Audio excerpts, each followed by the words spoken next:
know about you, but sometimes I find that talking about Christianity can be an overwhelming minefield to step into. And I don't think I'm the only one. It's just so tangled up with all our ideas, opinions, and emotions, you know? Plus, you don't want to say the wrong thing. You don't want to offend anyone. You don't want to sound stupid or be accused of not being faithful enough for not knowing something. And I think that's why so many people say they never talk about religion in mixed company. Luckily, Tammy and Laura don't have a problem talking about any of it. They understand that theology is an ongoing conversation between people of faith who are just trying to get closer to the truth about who and what God is. And it's in the conversation that things become untangled. Welcome to Untangling Faith. We're pretty excited that you're here.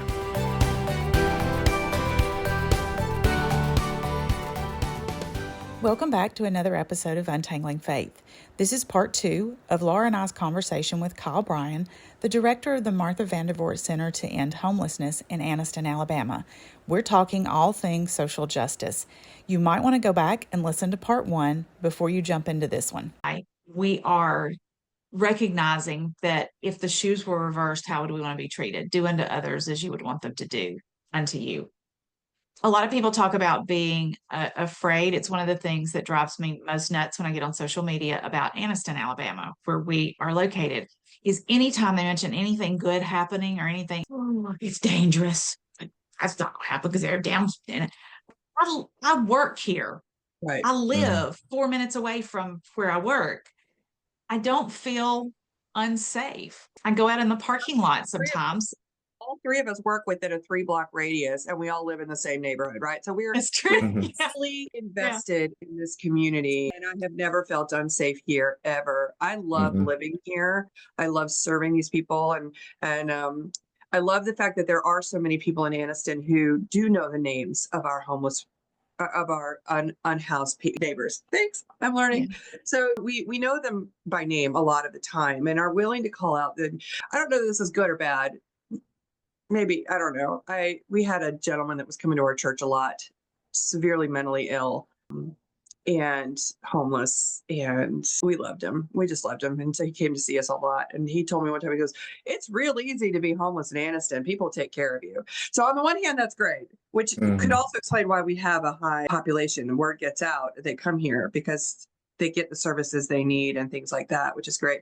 He said that, though, at the time when there was no shelter. So I'm not entirely sure how accurate that was or whatever. But the perception for him is that people here take care of you.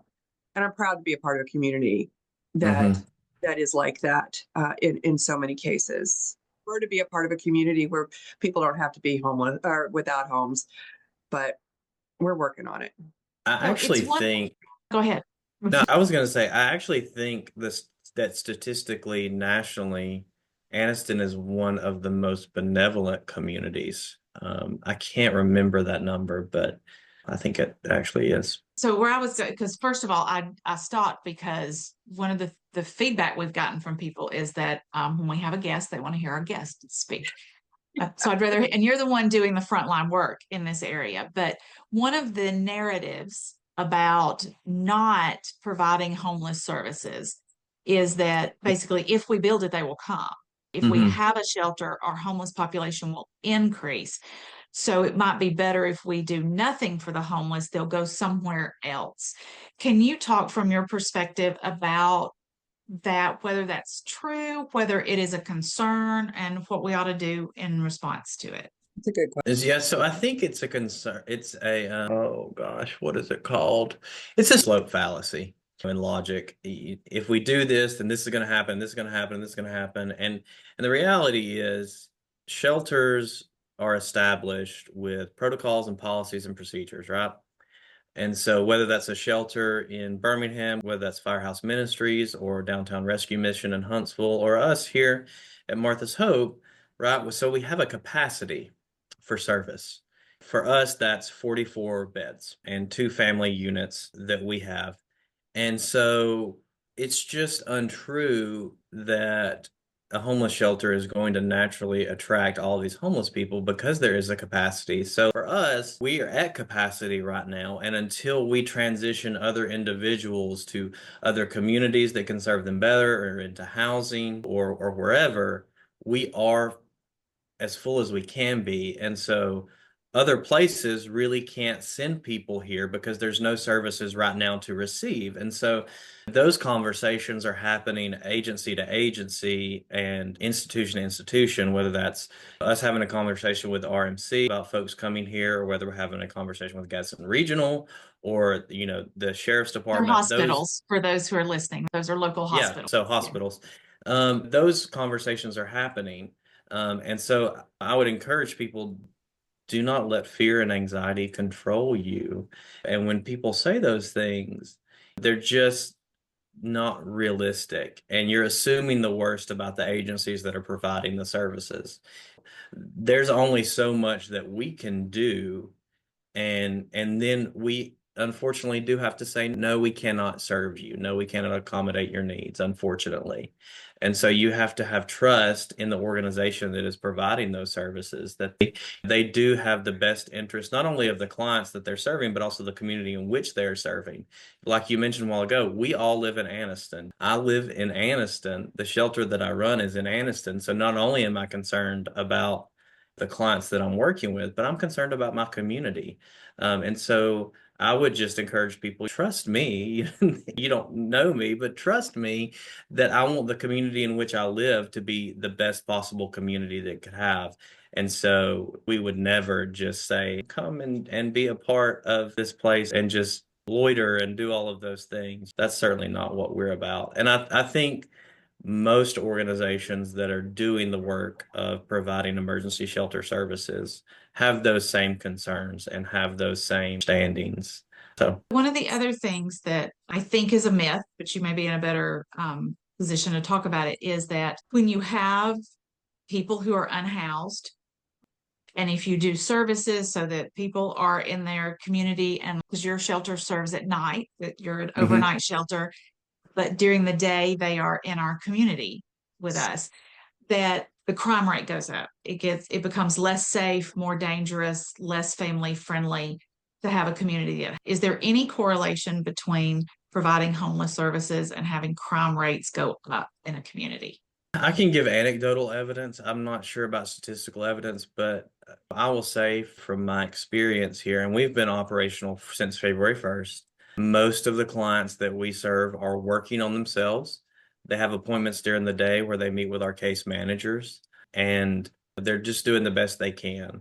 They're trying to find employment. They're trying to go to school. They're really trying. I'm looking on our cameras right now. Like some of the folks that are acting in active case management right now, are actually volunteering inside, folding sheets. They're mopping floors and they're cleaning the facility because that's one of the incentives that we provide. You can learn some skills. You can work in the kitchen. You can do all these things. And so really my experience has been the opposite is true. That being said, we have had instances where we have had to have people who were not compliant with our rules and policies and procedures arrested for trying to damage the facility and different things like that. So there are instances, but I will say they're few and far between. Most people are just trying to do their best. Most people don't really have the time to think about crime and doing things to hurt other people or doing things illegally. People who are homeless are living in 24-hour increments. From what I've Okay.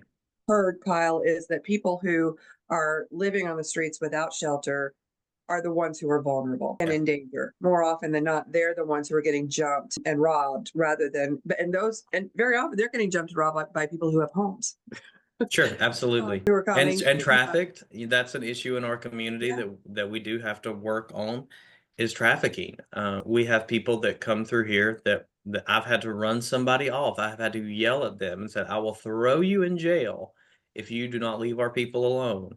And those are people in cars with houses trying to exploit and take advantage of our folks. I'm just thankful in that one instance I did not get shot because it was not my smartest moment. So I did just a little teeny little bit of prep work for that. And because what I found when I did a little bit of research was, here's what I found. Research generally does not support the idea that the presence of homeless services directly causes an increase in crime. In fact, well-managed services such as shelters, mental health support, job training, and housing programs can help reduce the crime rate by addressing some of the root causes of poverty, addiction, and mental illness. Right. And the studies that those come from are like Leo Cohen at UCLA. That one is a 2021 study. In that study, they found an 80% reduction in the probability of committing a crime. One with the social science research that said crime rates when there are emergency low barrier homeless shelters decreased crime in neighborhoods. And one, let's see, this one is from Vancouver, so it's not a US study, but there was a 56% increase. Let's see, evaluating emergency winter homeless shelters in Vancouver noted a 56% increase in crime within 100 meters of the shelter. So it showed an increase, but the same study showed a 34% decrease in commercial break-ins in the vicinity. So I often say, if I were living on the street and I was hungry, I would try to get food. I would go through dumpsters. I would ask people. I would look for I would use all the community agencies that I had, but I would try to do that. I would try to, and I think how you and I have talked about the fact that I would self-medicate if I were homeless and miserable and I had the opportunity. I would want to numb the pain of going through that. And I think it becomes easy for us to dismiss people who are experiencing homelessness because we would rather not be made uncomfortable than acknowledge the pain that not being housed creates for people. Sure. And so as far as what you were saying with crime, I think it's really important how a shelter provides services, how it determines that it wants to provide those services. So for us, we are what's called a low barrier shelter. And so for us, while individuals cannot drink in our facility, they cannot use drugs in our facility, they can't have drugs and drugs paraphernalia in our facility, we actually have a box where they can dispose of those things before they get in trouble. But we do take people and we do serve people who are using alcohol if they come in and they're drunk. We do serve people if they come in and they are high. So we reduce the barriers to services. And what that does is it means that somebody's not out in the community drunk or high. It means that somebody's not getting arrested for being drunk or high. And so it actually helps reduce those incarcerations from those things. And it helps alleviate the burden on the police force for having to arrest somebody just because they have a public intoxication situation. Because then frees those Anniston police or the rest of us who might be in need for other real dangers. Exactly. And so it relieves the burden from the police, and they're thankful when they can bring someone to us because we're equipped to be able to address those individuals. And honestly, most of the time it's really simple. You just put them to bed and give them a bed and you let them sleep it off. Rather than taking up space in a local jail and using taxpayer dollars to make sure that that's taken care of. So at one of our city council meetings, when the shelter was coming into being, our mayor made a statement that he thought what has happened with the creation of the Martha Vandervoort Center to End Homelessness could be a model for how faith communities, nonprofit agencies, and city governments and the civil authorities could cooperate to make communities a better place. Would you share with those who might be listening how that happened, how those groups cooperated, and more about how y'all function? Yeah, so this all started in 2021. The city of Anniston actually created the Community Task Force on Homelessness. And so they brought together various stakeholders in the community and brought them around the table. That effort was led by United Way. Shannon Jenkins, our CEO, actually chaired that effort. And so we just explored what would addressing homelessness look like in our community. And so organically over a period of several months, the idea came that the group would approach Anniston First Methodist about a piece of property that was available. It became really apparent that financially and administratively, United Way was the most equipped organization to lead this effort if we were going to establish a shelter. And then it just so happened that the city of Anniston had American Rescue Plan Act funds that were passed during the Biden administration that were eligible to be used to rehabilitate facilities for emergency shelters or procure facilities to be used for emergency shelters. And so it was really a collaborative effort and just a moment where all the pieces fell in place to be able to move forward with this here. But even even with all of that collaboration and with the funding that we were able to receive, we still had funds that we needed to raise to make it a reality because we were originally planning to build a new facility. And so we went to the business sector. We went to local organizations and businesses and churches that we thought were equipped to be able to financially support building a new building. And so we were able to raise, I think it was about $745,000 for that new facility. Turned out we were unable to build a new facility, and it just so happened that First Methodist, where Tammy's at, was in a strategic planning process. And when our bids came in way too high, they said, "We have a perfectly great building. We would love to sell you." And we said, "Well, it's great because we need a perfectly good building to do this." And it really is a better fit. But it really took community leaders being in the right places and in the right spaces to be able to make this happen. And I think it was divine, particularly the pivot from building a new building to purchasing the building that we're in currently, because it was good for the church, it was good for us, it's good for the community. It wasn't an additional building that was built, and in fact, we have a beautiful green space now where that original plan for that building was to be built.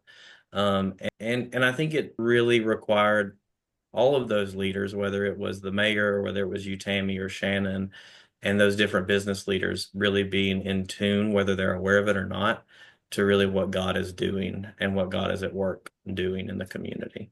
So I wanted to ask you, what are some of the barriers that you're finding that keep you from being successful in helping people in our area? Oh, that is easy. The single biggest barrier to upward mobility for individuals here, and I think for individuals in poverty in general in our community, is transportation. That is the single biggest. We hear this from other organizations, whether it's Interfaith Ministries or The Right Place. These are other nonprofits in our community enabler. We have no adequate transportation system. So there are jobs. People will always say to me, folks just need to get a job. There are plenty of jobs. Well, there are, but it's not helpful if you can't get to that job. And so because we are in a rural area, and while Anniston is a metropolitan area, we're still really classified as rural. And so there is no adequate transportation system here that people can use to get from job to job. And so and so if you're homeless, the likelihood is that you don't have a car. We have some people who do. I think we have one or two clients of our 44 who have cars, but they're really dependent on public transportation or an agency to coordinate transportation. And we do not have anybody that's doing that. And so it makes it incredibly difficult to move people along. Well, and then if they do have cars, the cost of gas can be a barrier just for that. We get people coming by our church all the time, just say, can you buy me gas? For me, that's my biggest issue is how do I pay for how I'm going to get there? Just the other day, our congregation last week, I had two different people text me. One canceled a meeting to get together to talk about their upcoming baptism because they didn't have the gas to get to me.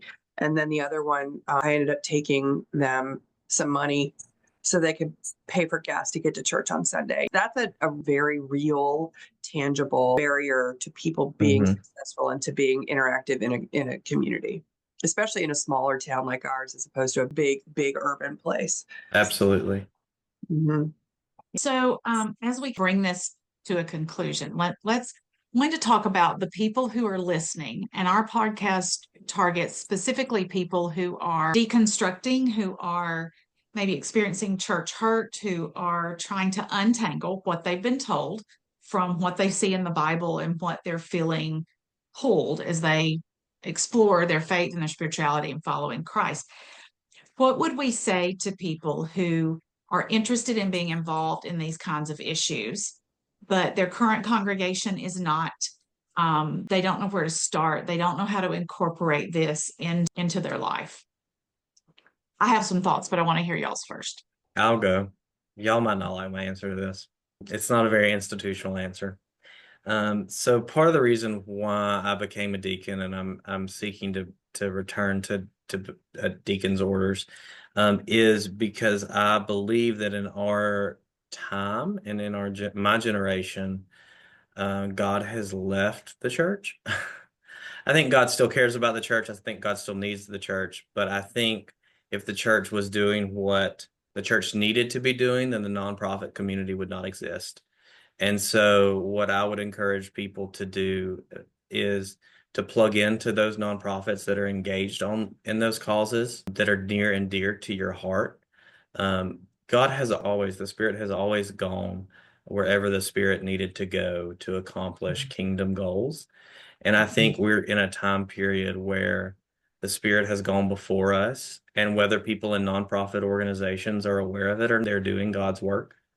And so I think we go and we find those places where God is at, and we partner with what God is doing. And so it may be that your congregation, to listeners here, it may be that your congregation is engaging in that work. It may be that your congregation is not engaging in that work. But I think you can still be a faithful participant in your congregation and cultivate those spiritual disciplines and practices that are helpful to you, that then enable you to have the stamina and the energy to be able to go and partner with those nonprofit agencies that are making a difference in their community and really addressing those systemic issues. I think, Tammy, too, one of the things that we have to work on as an individual first is being uncomfortable, because I think one of the reasons that social justice work becomes unpopular among Christians is because, Kyle, I'm with you. I think God maybe is letting the church go a little, because we have become more concerned with protecting the institution and protecting our level of comfort rather than going out into the world and going where God calls us to go. And so just the act of putting yourself in a situation or to be around somebody that makes you uncomfortable, someone who doesn't smell great because they don't have access to running water, someone who is mentally ill. A lot of people are uncomfortable around mental illness. They don't know what to do with it. They put yourself around those people in those situations. And by doing that, go to your agencies that work with them and volunteer. Or there's 1,000 ways to do that. But first you have to come to a place of peace about the idea that, all right, I'm going to be a little uncomfortable, and it's okay. It's not going to kill me. It will make me stronger Christians, better living out the gospel in my life, and all of those kinds of things. And just assume that you may be a little uncomfortable only because you're unfamiliar. Not because you're in danger, not because the person in front of you is bad or anything. You're just unfamiliar and out of your little world.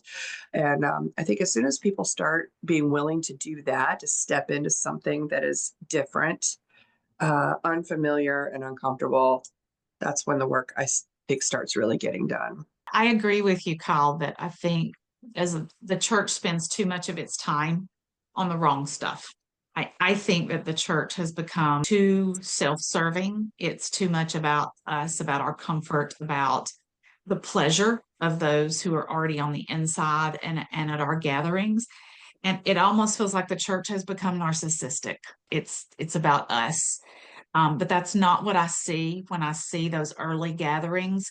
Acts tells us that they gave, that as each one had the need, they gave, and everyone had enough. That was a defining statement of the early church and there were criticisms of them within the larger world, which was like, well, of all the things you can't say, they take care of one another. They make the world a better place. It was also a mark of the early Methodists that it was said that wherever there were Methodists, there were healthy children, people taken care of, medical care happening, that making a difference in the world. So if we're not involved with that, it feels to me like we've backslid away from the gospel. So I would say to people, if you are interested in social justice, if this is one of the things that you agree that the church is getting wrong, that we're not doing well, One is to approach your church and see if you can get your church more involved. They may be looking for the person who will help spearhead and start that. There may be other people who are already working on it and they could use someone to help make it happen. And it may be that your church, because of their size, their staffing, and their situation, may not be able to do all that you want them to do, but they may have a heart for it. If they have a heart for it and not a means, you can help be the means. If they don't have a heart for it, it may be time to look for another congregation. Second one is don't be afraid to approach your city leaders. Go talk to someone, call your city councilman or your county commissioner and ask what's being done about this. Try to get plugged in. There may be groups like that task force that you mentioned, Kyle, for ending homelessness that's out there that you could become a part of. And you can always go to the nonprofit world. Find a nonprofit that is doing work that touches your heart and you are passionate about and ask how you can help. There are ways we can be involved in this. And I believe that together we can change the narrative, not only on these issues, but for the church.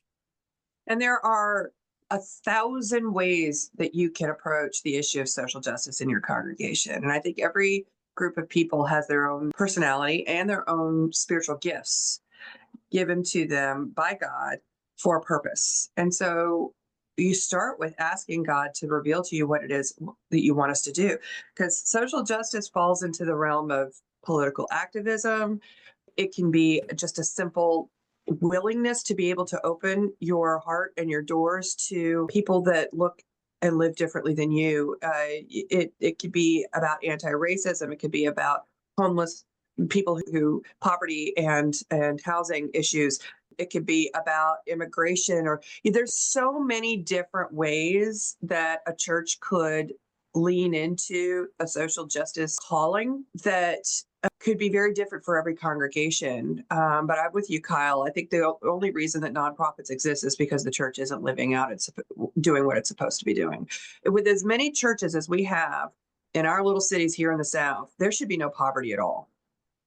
And not because some government came in and told us we had to give all our money away, but because we're voluntarily going, I need to help.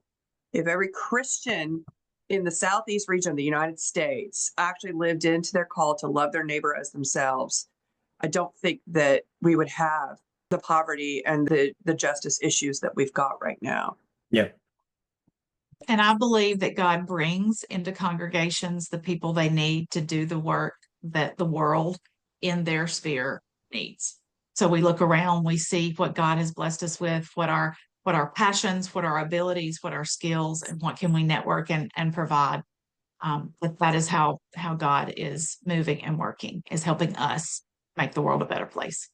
And you got to go to the scriptures because the Bible is full of it. The Bible is full of helping people. All you have to do is Google, what does the Bible say about social justice?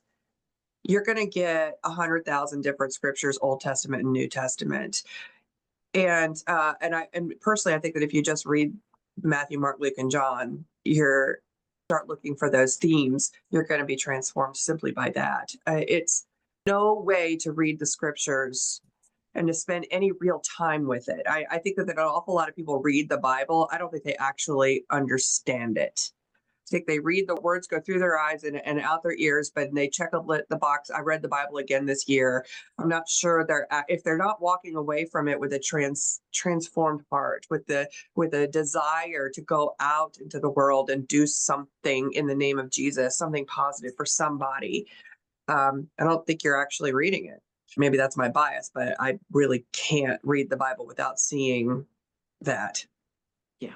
Well, Kyle, thank you for joining us today and talking about this. We'll put some information, we'll put a link on the YouTube channel to Martha Vandervoort Center to End Homelessness if you'd like to know more about what they're doing there, whether to model that in your community or to support what they are doing. And thank you for coming and talking about social justice today. And thank you for the work that you do, Kyle. Really, I can't tell you how excited I am about the fact that we finally have a shelter again after all these years. What a great thing for our community. Well, thank y'all. And thank you for having me. I appreciate it. Laura and I want to thank you again for listening to Untangling Faith. Your comments, thoughts, questions, and ideas are greatly valued and even necessary to keep our episodes relevant. please email your thoughts to untanglingfaithpodcast@gmail.com, which you can find in the About This Episode section of the podcast. We'd also appreciate it if you would share Untangling Faith on social media. Help us keep the conversation going. Thanks again, and we love you.